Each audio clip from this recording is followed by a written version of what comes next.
Assalamu alaikum warahmatullah. Alhamdulillah. What's happening? Another day. Yo, what's going on? Out here at Signal Park. Alhamdulillah. Just here, man. One of the things, I was just thinking about, like, this particular week has been really, actually, these particular couple weeks have been really crazy. Had a brother who passed, who died, had in a car wreck. May the Creator bless him. Had one brother who had a motorcycle accident. He's getting better. And, I had two brothers who came to see me yesterday, man, who I hadn't seen me in a minute. Zoe and the other, Raphael. So that was really a blessing. And I'm out here, man, in the park, just getting some sun, getting some air, and being in the Creator's light in His nature and enjoying it, being able to embrace it. And so in addition to that, life, I've learned that life is about two things. When you wake up in the morning, you got to be grateful, and life is about two things: choices and challenges, or either challenges and choices, because every day we're going to be challenged, and then it depends upon the choice that we make on how we deal with that particular challenge. And so, like the other day, I was at work and had a pretty much of a dialogue with an individual. And in this particular dialogue that I had with this individual, they was telling me that they never changed, that they've always been the same. And so I was explaining to them that, life is fluid and people are fluid, and we change every day, and situations in our life change every day. We don't stay the particular same that we stayed the day before. Or, and whoever doesn't learn something new every day or doesn't make something productive every day, that their particular day has been wasted. That day is gone. And a lot of times we know that, because at the end of the day, when we go to bed at night or whatever the case may be, and we know we haven't accomplished something that day, we feel guilty. I mean, the person with a conscience, they feel guilty. So it is very important for us to kind of, respect that particular mindset. And the person was like, I don't care. This is just me. And it's sad if a person is 30 years old, 40 years old, 50 years, 60 years old, but they still function at 15. Or they still functioning at 18. They still functioning at 20. And they haven't matured. And a lot of times we mature intellectually, but we don't mature emotionally. Or we don't mature socially. And even and those things are based upon different variables. Whether or not you go out, whether or not you socialize, whether or not you are a computer geek and you stay in front of the computer and stay and playing games every day. You don't develop the social skills in order to socialize with people. You become socially awkward. And at the same token, a person can be in situations of structured institution like the army or prison or whatever the case is, and so they don't develop socially. And also, they don't develop, a lot of times people don't develop socially if they're on drugs or they're addicts, because their friendships are only based upon just being on what I can get out of another individual. By the same token, a lot of people can be intellectually and mentally intelligent, but yet still be emotionally, a shot out, have not developed emotionally, because maturity is about developing advancedly a particular area in our lives. So it's a constant challenge until we die. But the mere fact, and I was sharing with the young person that, in the Bible says, the wise people heed advice, but fools despise it. And I was explaining, I'm not saying that you're a fool, but I'm saying that that type of mindset is foolish, because if you hurt someone's feelings, or if you say something to someone's mean, and then you say, well, I'm sorry, but you really don't mean that, then that type of sorry is really just like a manipulation.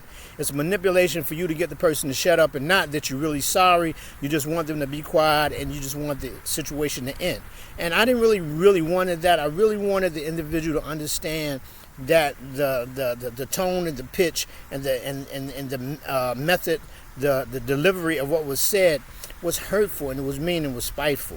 It was almost like a command, and a person who doesn't have the authority to command me or in my description, it was out of sorts. So anyway, I say that to say that, as human beings, man, one of the greatest things is to enjoy life, and one of the greatest things, man, is to love one another, and to love one another to the best of our capabilities, and to love one another. And try to be human. There's a lot of hatred. There's a lot of nationalistic groups out there. There are a lot of white nationalists. There are a lot of Arab nationalists, black nationalists.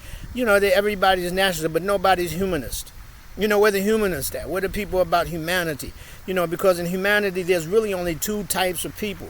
There are good people and there are bad people. And I don't care what the ethnicity is. I don't care what,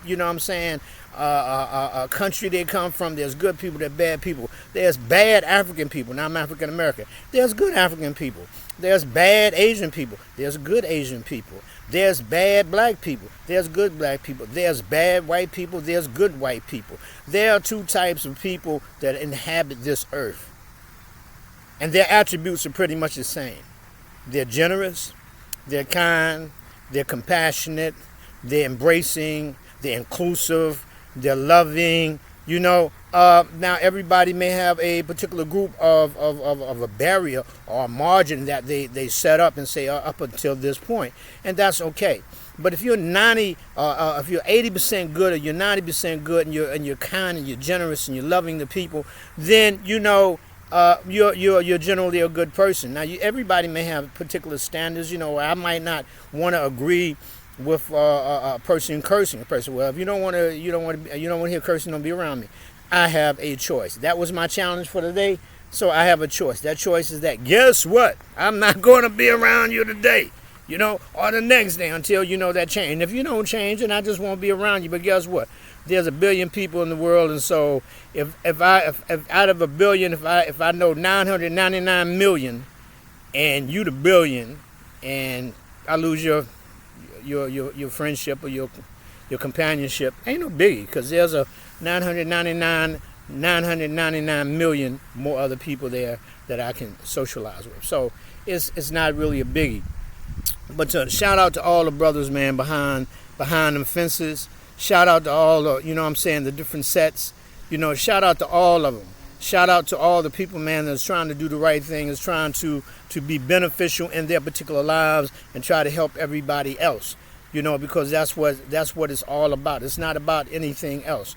But I think it was in the book of Paul that said that Paul made a statement that my people are destroyed because of lack of knowledge.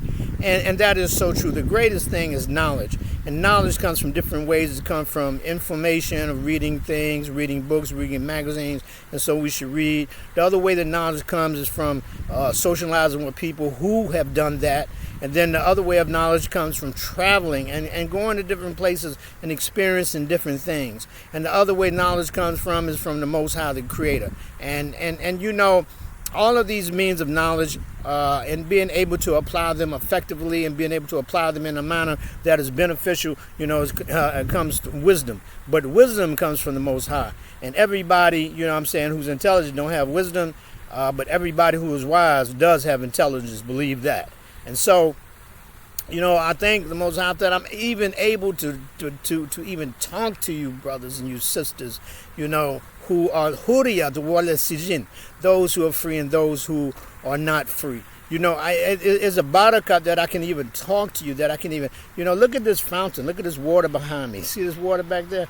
Look at that. That's just it's so beautiful, man. And people, doing what they're doing. So, it is a barakah and is a blessing, man, to be able to just be able to live, to be alive, to breathe, to think, to try to do the best that we can do, and share that particular love with other people, share that wisdom with other people, and give it to them, man. Every day.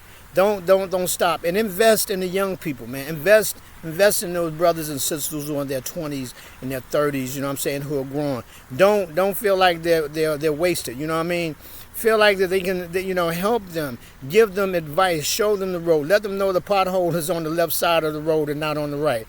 Let them understand that, there's a brick that's going to tear up their car, when they get to the end of that road. So, help them navigate, help them do the best that they can do, and help them be able to try to be the best person they can be. Help them do those particular things. And so, am I doing something wrong?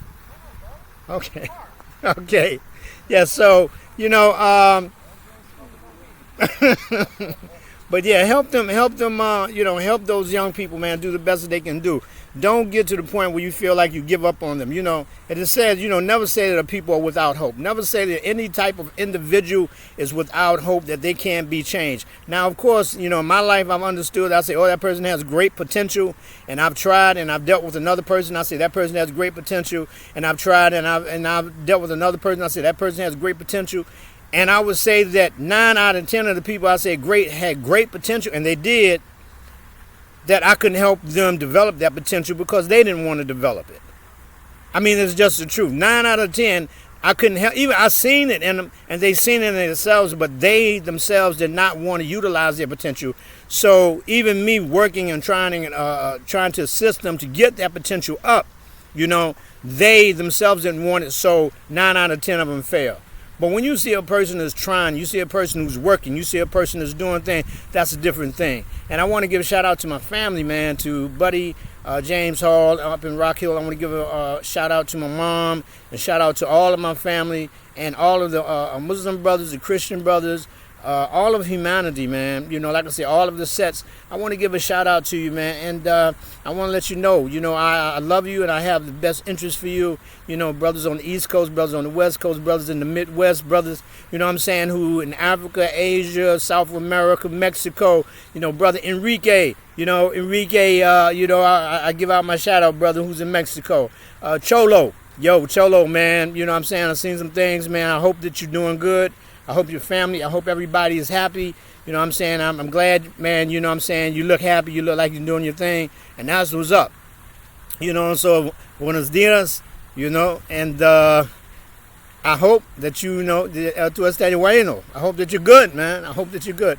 And for those, brothers and sisters, who know me, who understand me, who've been through the struggle I've been through, and to my son, Eric Hammonds, and to those brothers and sisters up there in Jersey. And to Eric's sisters and brothers who know of me and who don't know me in Jersey, to my family in Jersey, to my family, in New York, my family up that way, and those brothers and sisters in Philly and Camden, in Cherry Hill, those Muslim brothers and sisters up there. I've been up there way years ago. I send my greetings, but I just want to say this again. Where the humanists at, because Al-Muhaimin means the worlds, and the worlds is not comprised of just one group of people. Now, you got to get and sweep your own door before you can deal with anybody else's door. You got to be able to sweep that particular door first. You got to be able to try to do the right thing by them first. And once you're able to try to do that, then, then you can go ahead and expand to that next particular group, ethnicity, or whatever the case is. But let me say this. I ain't got no hate for no group. We all make dumb decisions. And if you really look at life, you look at the country, they say the whole continent was one, Pangea. We all one particular people. We end up for billions of years, dividing into different continents and different cultures and things like that. But, the funny thing is, it's like a puzzle. Where one person's strength begins, another person's weakness ends. So where one person's weakness ends, another one's strengths begin. So we're all like pieces of a puzzle that are interconnected. And whether we believe that or not, we have to understand that there are those forces. Like I said, there's two types of people, good and bad. And those bad forces, they don't want nobody to do good. One thing about they don't want you to do good. They just don't want you to be too successful more than them. And some people are like that too. You're all right with them as long as you're not as successful as them. Once you become even with them, as long as you below them, you good. You their best friend. But once you become even with them, then you become, unfortunately, psychologically, emotionally, you become a threat. And that shouldn't be, because that shows a lot of insecurities. But with that being said, man, I wish you the best. And I thank the Creator for opportunity to come out here, man, and get some of this air, get some of this life, look at this, look at His creation, and get some of this stuff, man, and just have an opportunity to even, just live, just be here and live and breathe and get air and get water and get this. People take it for granted. People take this for granted. This right here is an opportunity. It's 100 degrees. It feels like it. If it ain't 100, it's 100 degrees. It feels like 100. Just try to do the right thing. And again, like I say, my brothers and sisters in Jersey, my brothers and sisters in Ottawa and Toronto, in Canada, I send my greetings. Those people that on Sandalwood Ave, in Katna, Mississauga, those people, family in Hull, which is in Quebec, in Almar. I send my greetings into those Muslim populations there. The Masjid in Ottawa, the Masjid on Boosted in Toronto, and on Dundas. I send my greetings, and to Imam Ali, Sheikh Ali, Sheikh Bashir, Sheikh Umar Shaheed, Sheikh Faye. I send my greetings to all of you. Make dua for me. Make a prayer for your brother. It is not, alhamdulillah, I'm thankful. But, believe this. Everything that appears to be okay is not always okay, but it is okay, if you understand what I'm saying. And if you don't understand what I'm saying, I think you're all wise men, because the type of PTSD and trauma that a lot of people go through, it doesn't go over in a year, it doesn't go over in 2 years. It takes years, especially when they were subjected to it for years. So with that being said, as I was talking to Brother Zoe and I was talking to Brother Raphael yesterday, that's one of the craziest things that a person that may suffer from PTSD, or whether they was in Afghanistan or Iraq or whatever the case may be, or if they was in a violent situation, or if they was in a bad relationship, or whatever their situation may have been. You can't take for granted that because they look good that they're all right. Check on them occasionally, see how they're doing, ask them, go and visit them, do a phone call. That is real. That is real. Think about that. And with that being said, all I can tell you for the most part is just try your best to do the right thing by each other, and just try to keep on doing what you're doing, man. And with that being said, to the particular sets, send my peace. To the Christians, I send my greetings. To the Muslims, I say Assalamu alaikum. To everyday people, I say yo, what's happening? And to all of humanity, like I said, there's only two types of people, good and bad. Good people, bad people. Which one are you? And keep it real with yourself. With that being said, thank you for listening.